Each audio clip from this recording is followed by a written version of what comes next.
নমস্কার বন্ধুরা, কেমন আছেন সবাই? রেনবো কিচেনে আপনাদের সকলকে স্বাগত জানাই। আজকে আমি আপনাদের সাথে শেয়ার করব চিকেন কারি।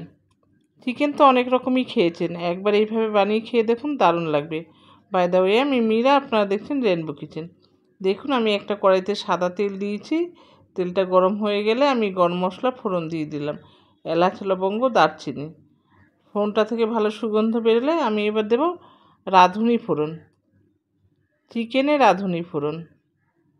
একবার খেয়ে দেখবেন, ভালো একটা স্মেল বেরোচ্ছে। এবার আমি পেঁয়াজ কুচি দিয়ে দিলাম। পেঁয়াজ কুচিটা দিয়ে কিন্তু আমি খুব লাল করে ভাজবো না, হালকা করেই ভেজে নেব।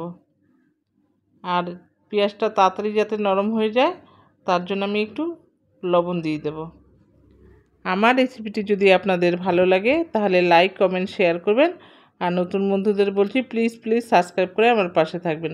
পাশের বেল আইকনটিও ক্লিক করে দেবেন, তাহলে সমস্ত ভিডিও নোটিফিকেশান আপনাদের কাছে পৌঁছে যাবে সবার আগে। আর পুরনো বন্ধুদের অনেক অনেক ধন্যবাদ আমার পাশে থাকার জন্য।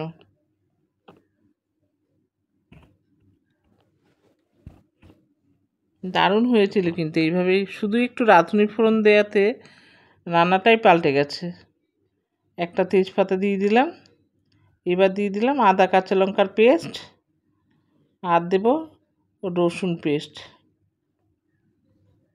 রসুনের সাথেও কাঁচা লঙ্কা বেটেছি, একটু ঝাল ঝাল স্পাইসি করে করব, সেই কারণে।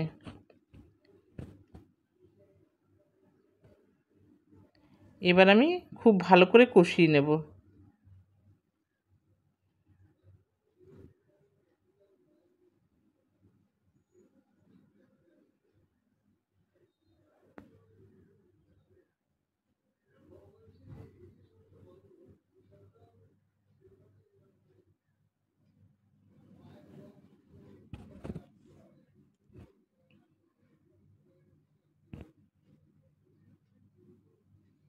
খুব ভালো করে কষানো হয়ে গেছে।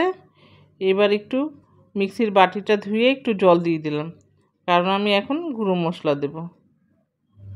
মশলাগুলো যাতে পুড়ে না যায়, সেই জন্য জলটা দেয়া। এবার দিয়ে দিলাম হলুদ গুঁড়ো 1 চামচ,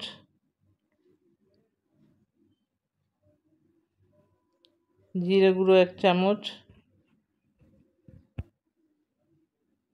ধনে গুঁড়ো 1 চামচ, আর কাশ্মীরি লঙ্কার গুঁড়ো দেব 1 চামচ।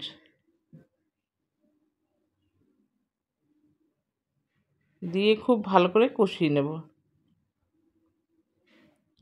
এবার দিয়ে দিলাম স্বাদ মতো লবণ। সমস্ত কিছু ভালো করে কষাবো।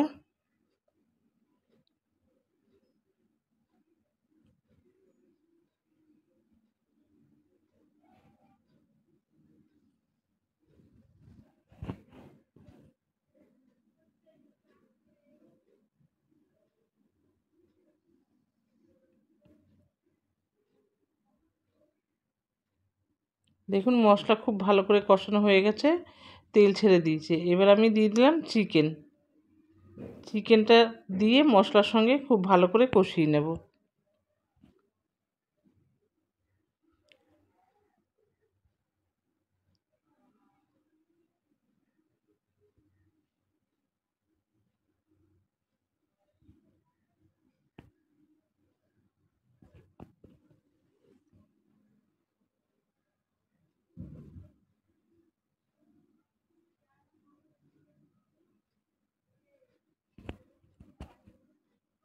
মশলা কষানো হয়ে গেছে, এবার ভেজে রাখা আলু দিয়ে দিলাম। আলুগুলো দিয়েও মশলার সাথে একটু কষিয়ে নেব।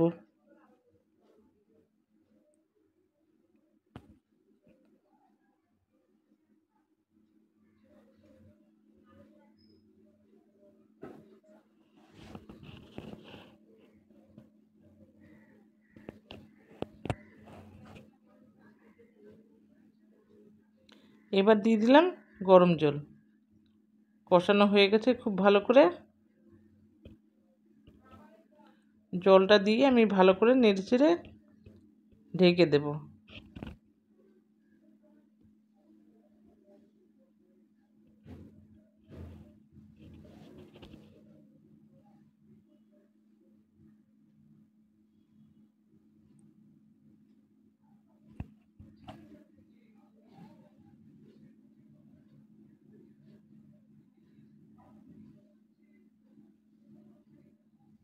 দেখুন খুব ভালো করে সব ফুটে গেছে, সেদ্ধ হয়ে গেছে।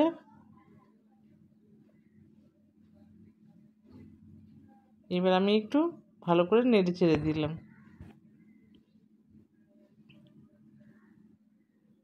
কি সুন্দর হয়েছে কালারটা, খেতেও কিন্তু দারুণ হয়েছিল। এবার দিয়ে দিলাম গরম মশলার গুঁড়ো।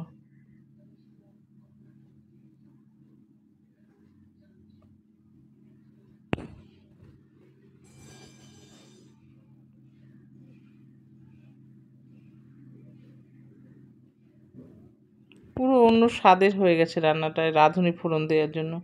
এবার আমি ঢেকে 10 মিনিটের স্ট্যান্ডিং টাইম দেবো, তারপর সার্ভ করে নেব। দেখুন সার্ভ করে নিয়েছি। আবার দেখাবে পরবর্তী ভিডিও। ভালো থাকবেন।